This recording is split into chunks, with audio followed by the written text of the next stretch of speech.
Hello dear students, today I am going to tell you about articles.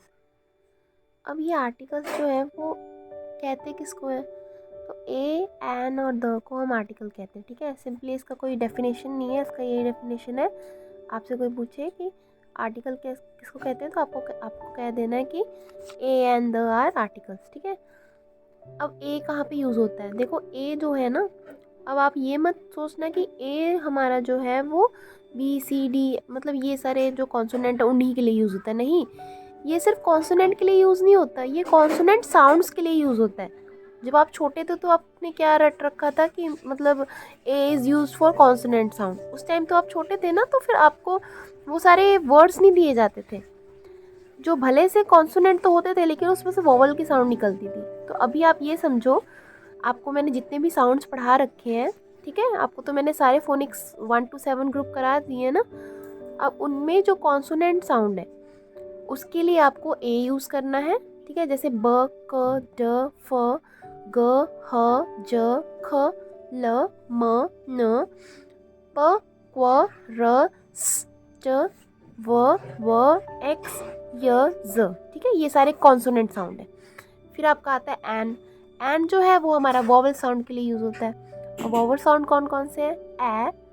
ए, ई, ओ, अ। ठीक है, अब ये हमारे जो है ये हमारे वॉवल साउंड है। मैंने आपको बताया ना, कॉन्सोनेंट नहीं, कॉन्सोनेंट साउंड, सिर्फ वॉवल ही नहीं, वॉवल साउंड, ठीक है, यूज होने चाहिए। अब एक बात आप और जान लो कि जो ए और एन है ना, ये सिर्फ सिंगुलर नाउन के लिए यूज होता है। ये नहीं कि अगर बॉयज़ लिख दिया, गर्ल्स लिख दिया तो आप उठो और ए लगा दो और एन लगा दो। नहीं, ये सिर्फ सिंगुलर के लिए यूज़ होता है, सिंगुलर नाउन के लिए। और ऐसा भी नहीं है कि ये प्रोनाउन के लिए यूज़ होता है, ये प्रोनाउन के लिए यूज़ नहीं होता, ये सिर्फ और सिर्फ नाउन के लिए यूज़ होता है। फिर आपका आता है द। अब स्टूडेंट्स बहुत कंफ्यूज रहते हैं कि मैम द कहाँ यूज़ करते हैं।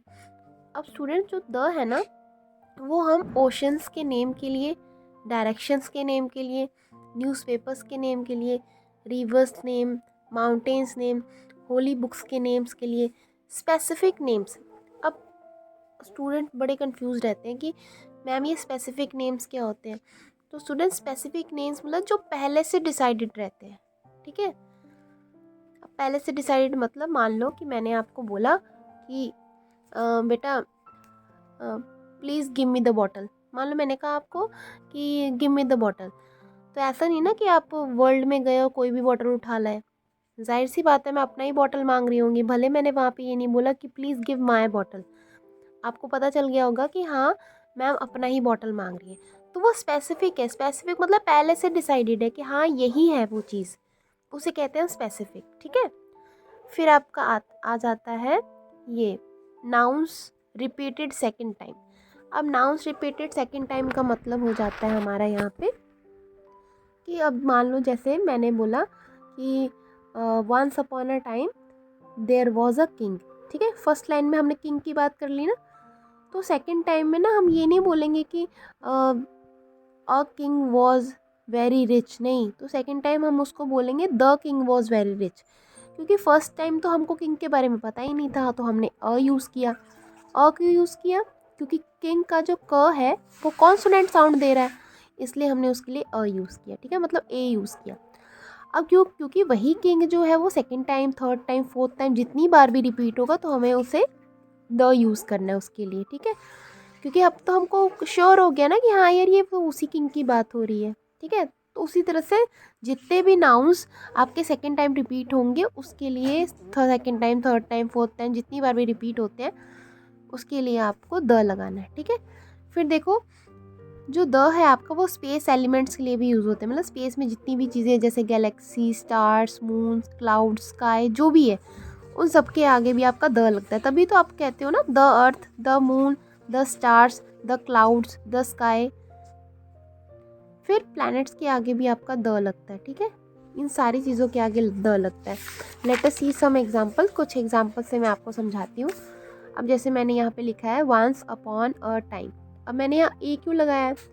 अब मैंने यहाँ ए इसलिए लगाया क्योंकि ये जो टी है वो कॉन्सोनेंट साउंड है। ठीक है, ट है ना, ट आवाज़ आ रही है इससे, छ, जो चाहे आप छ बोलो चाहे ट बोलो। ठीक है, तो अब होता क्या है कि जब हमें ना कॉन्सोनेंट लगाने सॉरी जब हमें आर्टिकल्स का यूज़ करना होता है तो पता है हमें ना एक चीज़ बहुत ध्यान देनी पड़ती है। मैं आपको एक ट्रिक सिखा रही हूँ कि आपको ना जब भी आप ये आर्टिकल्स यूज़ करते हो, ए एंड द यूज़ करते हो ना, तो आपको लेफ्ट हैंड साइड के वर्ड्स नहीं देखने हैं, आपको राइट हैंड साइड के वर्ड्स चेक करने हैं।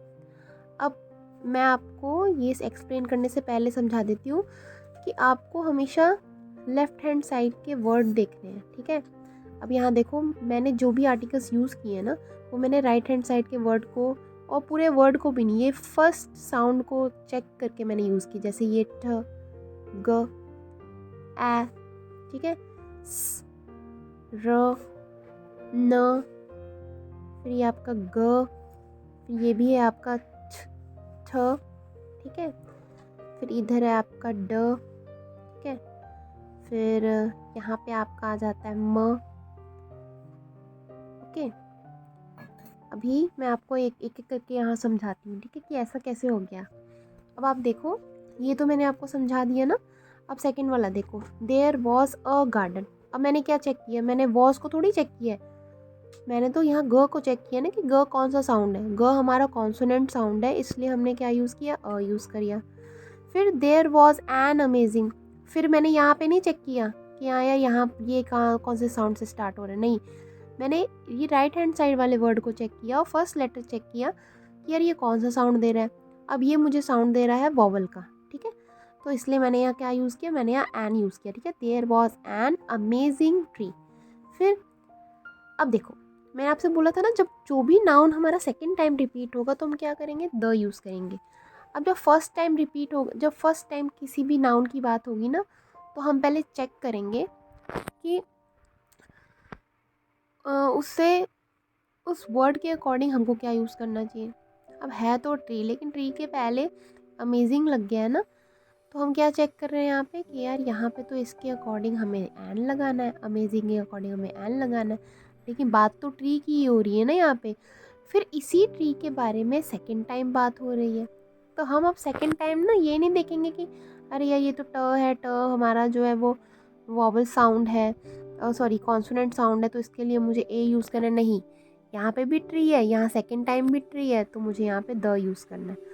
अगर नाउन आपका रिपीट हो गया तो आपको क्या यूज़ करना है, द यूज़ करना है, ठीक है। जैसे the tree was a speaker, अब मैं इसी ट्री की बात कर रही हूँ ना, तो इसलिए मैं यहाँ पे द यूज़ कर रही हूँ। अब देखो, स्पीकर की बात पहले नहीं हुई है ना, बाद में हुई है ना। अब यहाँ पे इस सेंटेंस में ये पहली बार हो रही है, इसलिए मैं यहाँ पे इसके अकॉर्डिंग अ यूज़ कर रही हूँ, क्योंकि स्पीकर का जो एस है वो एक कॉन्सोनेंट साउंड दे रहा है, इसलिए यहाँ पे मैं अ यूज़ कर रही हूँ। फिर it was near the red fort. अब रेड फोर्ट के लिए मैंने द क्यों यूज़ किया है, इसलिए थोड़ी कि यहाँ पे ये सेकेंड टाइम रिपीट हुआ है, नहीं, क्योंकि जितने भी मॉन्यूमेंट्स होते हैं ना, फेमस बिल्डिंग्स होती हैं, उसके लिए भी आप द यूज़ करते हो, ठीक है।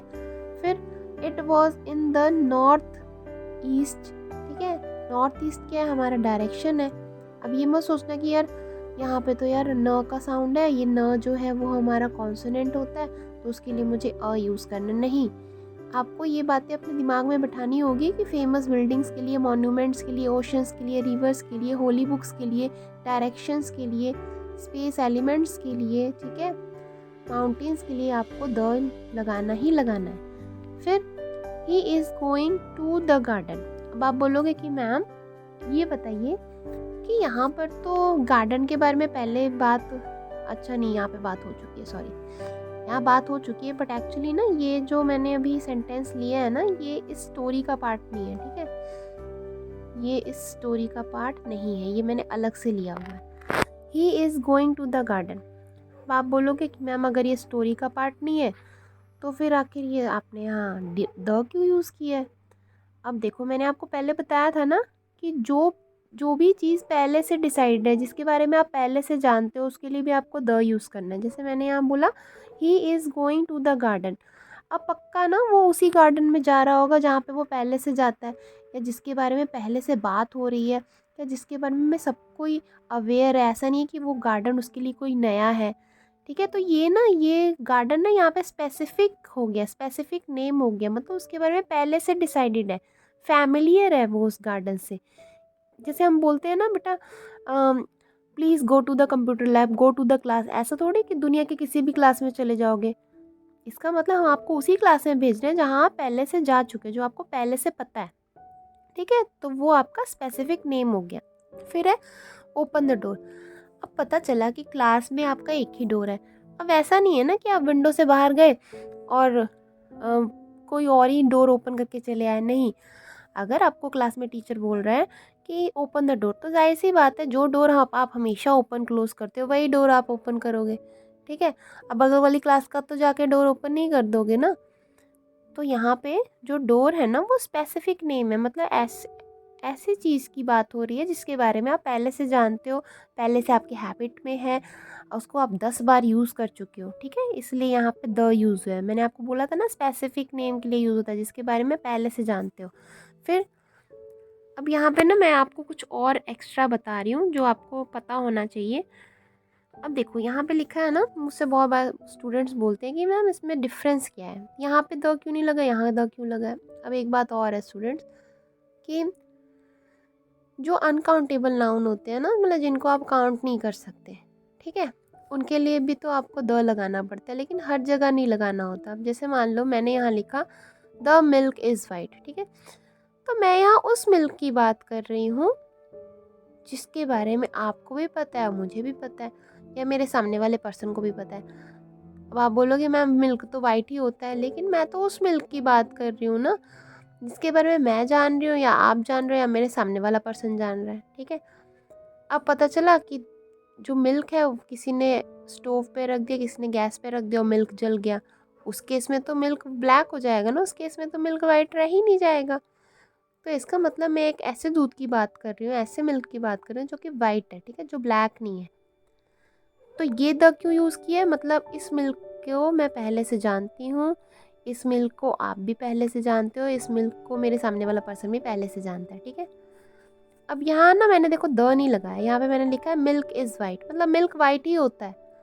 अब यहाँ पर ना हमारे ग्लोब पे, हमारे अर्थ पे जितना भी मिल्क है उसकी बात कर रही हूँ, मतलब सारे मिल्क की। ऐसा नहीं है कि जो मेरे यूपी में मिल्क मिलता है वो वाइट है और जो मेरे यूपी के बाहर मिल्क मिलता है वो तो मेरा ग्रीन कलर का, पर्पल कलर का, रेड कलर का होता है। नहीं, ऐसा नहीं है। मैं यहाँ सारे मिल्क की बात कर रही हूँ कि मतलब सारे जितने भी मिल्क होते हैं वो सारे के सारे हमारे वाइट ही होते हैं, ठीक है। तो मैं एज अ होल बात करूँ, एज अ होल मतलब कि अर्थ पे जितने भी मिल्क मिलते हैं वो सब वाइट है। लेकिन यहाँ पर ना मैं ये नहीं कह रही हूँ कि अर्थ पे जितने भी मिल्क है वो सब वाइट है, नहीं। यहाँ मेरे पास जो मिल्क है बस वही वाइट है, बाकी कोई वाइट नहीं है, ठीक है। तो आई होप आपको समझ में आ गया होगा कि इसमें डिफरेंस क्या है। ये स्पेसिफिक है और ये एज अ होल है, मतलब पूरे ग्लोब पर। फिर देखो यहाँ पे मैंने आपको पहले ही बता दिया था ए और एन जो है हमारा सिंगुलर नाउन के लिए यूज़ होता है, द हमारा सिंगुलर के लिए भी यूज़ होता है, प्लूरल के लिए भी यूज़ होता है। अगर मान लो प्लूरल कोई नाउन दिए हुए हैं जैसे बॉयज़, टेबल्स, पेन्स, फ्लावर्स, जो भी है, उन सब के लिए आपको द यूज़ करना है, ठीक है। द रिपीटेड नाउन के लिए, और जो चीज़ें यूनिक होती है जैसे mountains, reverse, holy books, newspapers, ठीक है, इन सब के लिए आपको द यूज़ करना है। आई होप कि आपको समझ में आ गया होगा। अब इसके बाद मैं आपको क्विज़ दूंगी, आप क्विज़ सॉल्व करना। Thank you so much and keep studying.